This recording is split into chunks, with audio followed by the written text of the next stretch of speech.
Uma coisa também que é muito importante quando a gente fala de um aspecto cultural, aspecto histórico, é a questão, por exemplo, da peste negra. A peste negra que existiu aqui, que teve aqui na Europa, foi um marco muito importante no sentido de criou uma dissolução do regime que existia, que era o regime feudal. O que era o regime feudal, pessoal? Era o feudalismo, que tinha aquele dono daquela terra, o senhor dos feudos, e tinha os servos, né, que serviam aquilo, que trabalhavam, e eles trabalhavam ali, em troca daquilo, o senhor feudal protegia aquelas pessoas, protegia.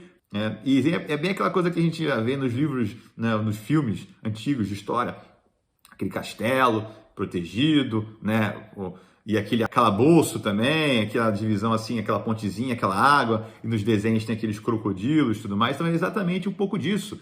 Eram regiões muito protegidas, não os senhores feudais ficavam justamente ali. E um dos aspectos também, quando a gente analisa historicamente a peste negra, eram aspectos que a gente hoje em dia nem consegue imaginar, ou é muito difícil imaginar. As pessoas não existiam no mínimo de higiene, saneamento básico, as pessoas jogavam fezes diretamente quem estava embaixo, não existia, as pessoas não tomavam banho, então era uma proliferação de doenças que culminou nessa questão da peste negra, né, que foi algo terrível que matou grande parte da população e que causou, né, um grande cicatriz no continente europeu, tá?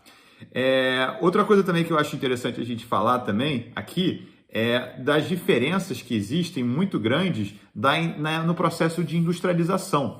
Quando a gente analisa os processos de industrialização, né, aquela que as pessoas aprendem na escola, a Revolução Industrial, a primeira Revolução Industrial que aconteceu, lembra? Entre 1760 e 1820, começou na Inglaterra, quando começaram a vir aquelas máquinas a vapor, tudo mais. Isso foi um grande marco, porque isso trouxe uma ideia de eficiência, trouxe a possibilidade de que você pudesse usar menos mão de obra para gerar mais resultado. Essa ideia de eficiência, de produtividade, que foi cada vez mais se desenvolvendo através do processo da Revolução Industrial. Então, naturalmente, o processo da Revolução Industrial, e depois houveram algumas outras revoluções industriais, e vou chegar nesse ponto, isso trouxe a modernização e trouxe ferramentas possíveis para se criar potências. Então a Inglaterra, nesse momento, ela entra como uma grande potência, e aí entra também a questão toda que existia das colônias ultramarinas na costa de vários países, né? E a gente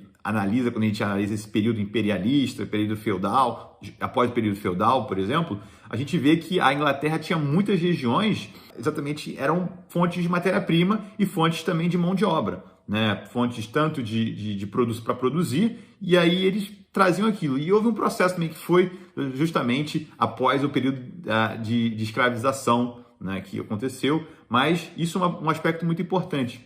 Uma das coisas também que fez que quando a gente fala em economia, tem uma grande figura central, que a gente fala, o Adam Smith, por exemplo, que é o rei da economia, que é visto muito por os economistas como uma referência, a ideia de livre mercado, a mão invisível, mas antes de tudo, ele era um moralista, um filósofo. O que era moralista? Não era moralista no sentido que a gente fala hoje em dia, a pessoa que se diz, né, que fala que tem as coisas corretas, não. Ele queria trazer nesse momento, e a gente está falando aí de século XVII, na Inglaterra, por exemplo, a gente está falando um pouco sobre que existia problemas de liberdade religiosa. As pessoas não podiam mostrar ou podiam ter a possibilidade de sair nas ruas, por exemplo, e mostrar e manifestar a sua identidade religiosa. Não existia essa possibilidade. Então, isso é uma das coisas que o Adam Smith ele coloca, antes de a gente falar de liberdade econômica, é liberdade de opinião, liberdade de credo, liberdade de você ser aquilo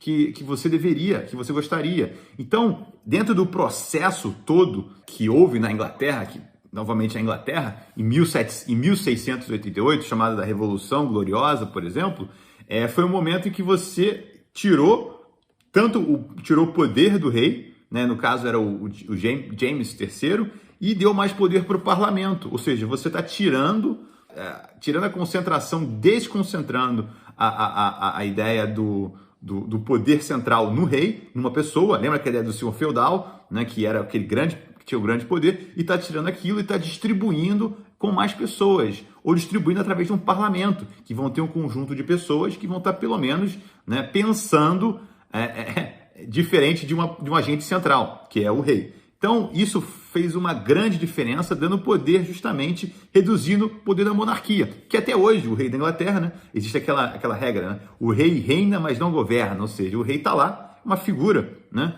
importante, mas o rei não tem poder efetivo para modificar. Em tese, o rei pode fazer um poder de veto na Inglaterra, quando há um primeiro-ministro, mas o rei, normalmente, ele não mexe nos aspectos, nas discussões políticas locais.